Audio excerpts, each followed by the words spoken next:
Wow. Just wow. I think I said it before and I'll say it again, but I really wasn't expecting this much drama and impact from this series. And getting into episode 4 of My Dress Up Darling, I really did see a lot more out of this main character than I think I was ever going to see. Again, before, I figured this was just going to be about Kitagawa and how hot and sexy she is and waifu material. But yeah, an entire episode basically just really devoted on getting into Gojo, his insecurities and his driving force, and yes, his inability to accomplish things and that fear that he has for the future. The only odd thing is, though, out of this entire episode, is I was really expecting them to hammer in on Kitagawa. I expected her to really, reprimand Gojo. I mean, this entire episode, I'm screaming at the television saying, call her.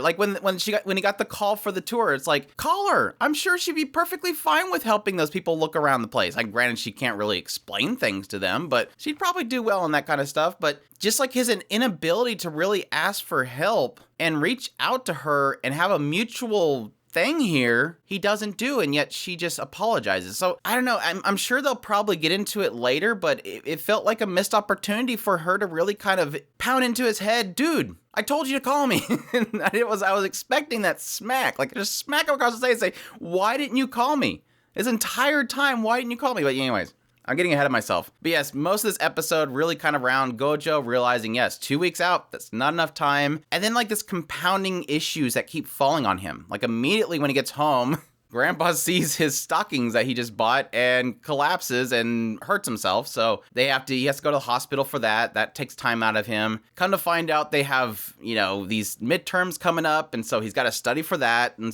then, yeah, people asking for tours, and so there's that too. But it was cute because early on this whole thing, especially after the grandfather fell, Kitagawa was like, look, here's my contact information. If you need anything, let me know. I can cook for you and everything like that. Just let me know if you need something. And again, he never does. And again, kind of wish that he got smacked for that. Like, dude, you could have asked for help. And again, it goes into the whole compounding thing that he's got all this stuff weighing down on him and he's afraid of failing. Like, he doesn't want to fail Kitagawa. And it even gets worse when he starts thinking about his grandfather and all these things that he's instilled upon him. Like, look, I'm not good at this. Will I ever be good at this? Like, why do you keep doing what you're doing even though it's so difficult? And the grandfather's like, look, just because you love something doesn't mean you're good at it. And then he shows him this little picture book of all these customers that come in and look, this is why I do it. Because the customers smile. And then he thinks on Kitagawa and her smiling over the fact that he's going to do this for her. And he keeps pushing himself, which I think is a great growth point for Gojo. So don't get me wrong, even though I really wanted Kitagawa to smack him, he really needs a good smacking at this point. At least it showed us from the vantage point of Gojo that he's willing to go the extra mile. He's willing to push himself. It was a growth point for him.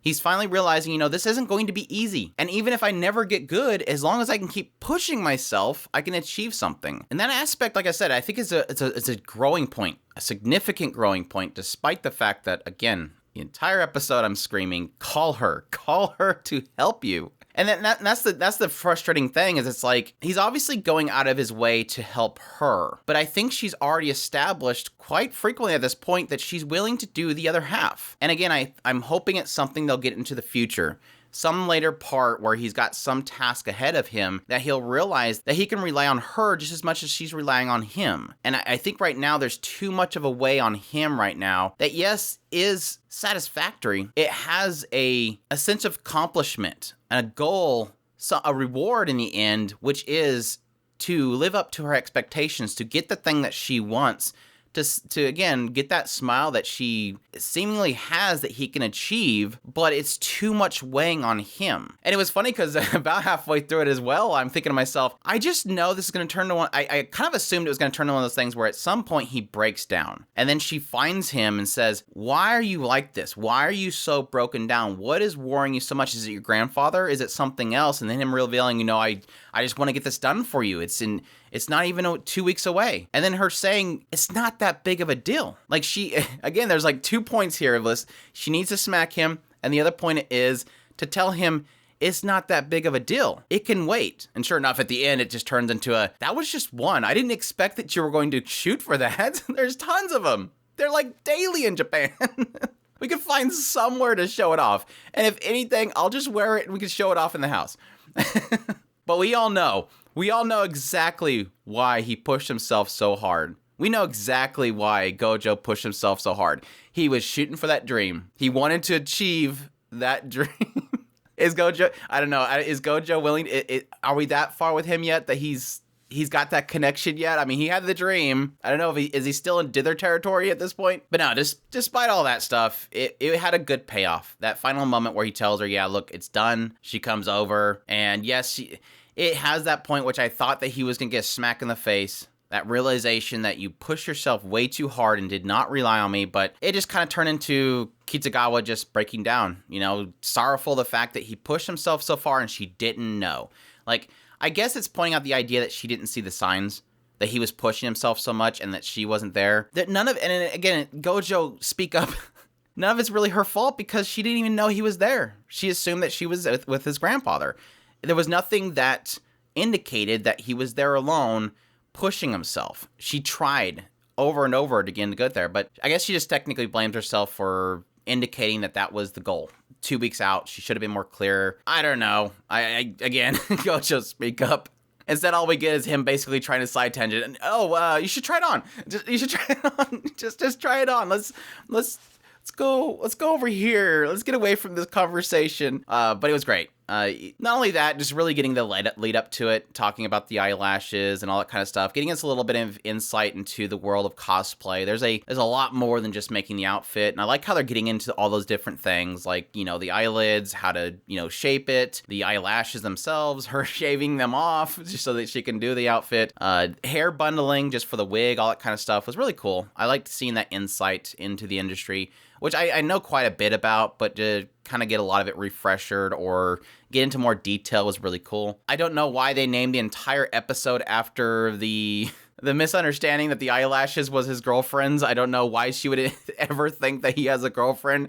If he had a girlfriend, he was doing this for this 2 weeks, I'm sure they would probably be broken up by this point, but sure, whatever. It's a good title, I guess. I figured it was going to be a thing where he was going to hang out with Kitagawa and her friends, and that was going to indicate that somebody's going to ask, is that your girlfriend's? But no, it was cute. Her finally having her outfit, a lot more quicker to get to that point of the cover art character, and she's super happy. So it was good to get that smile again. Gojo, despite the fact that he needs to learn how to communicate, and it's hitting on it. And the sad thing is, despite the fact that I really wanted Kitagawa to really drill into his head at this point, to reprimand him, to say, look, this is wrong, that you pushed yourself this hard and didn't rely on me. I thought we were friends, kind of thing. But of course, the signal in the end is Kitagawa realizing how cool this guy is. Even how this point in which he finally smiles, and she loved it. There was a long pause there after he smiled.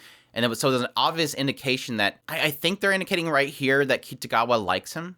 Like, wow, that was a great smile, and he did so much for me. This is a cool guy. Now, she doesn't have to love him, but it's that indication that this is a cool guy, and she got a smile out of him. But I'm assuming after this point, we're probably going to get into her actually going out to cosplay, enjoying all the aspects of, performance, or not really performance, but showing off the outfit itself, which I think will be great. And I'll be curious to see where it goes from on that point, because technically that was the outfit that she wanted there. Granted, she looks at a lot of different cosplays and sees other things that she wants, but that was the one thing that she kind of wanted. But not only that, the thing that I'm curious about at this point is how much emphasis is really put in the fact that he really still at this point really wants to be able to do Hina dolls correctly. And so I'm really curious as how it's going to parallel that, because obviously Kitagawa is supporting that. He's like, look, I hope that one day I can do this. And Kitagawa, realizing just all this crap that he went through for her and what he achieved, she's like, you could do this. Like, look what you just did over the last 2 weeks. This is something that you can achieve. She has no doubt in her mind, this guy can pull anything off. So I'm really curious what that parallel is going to be. Is it going to be that relationship they both build by supporting each other, or him basically supporting her with her cosplay likes and her supporting him in pushing himself to get better with his art in the Hina dolls?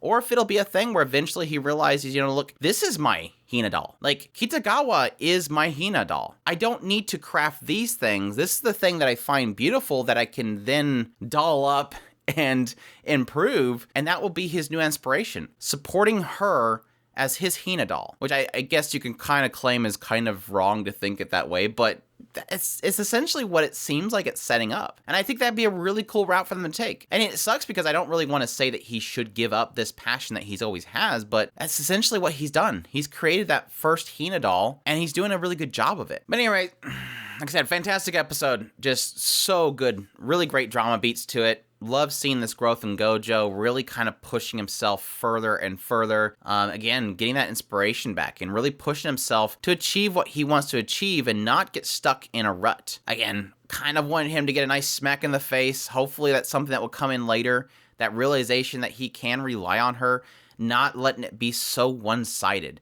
Because the problem that comes from that is that in Gojo doing this essentially hurt Kitagawa. And again, I'm going back to this again, is this whole thing of like wanting him to realize, yes, you feel like you're doing the right thing, but in hurting yourself, you only damage somebody else. Because of what he did, he inflicted pain upon Kitagawa. And I don't think he realized that. And I hope that that's a realization that comes. I mean, I think he technically realized it, but it's not really put into words that I think he really needs to know.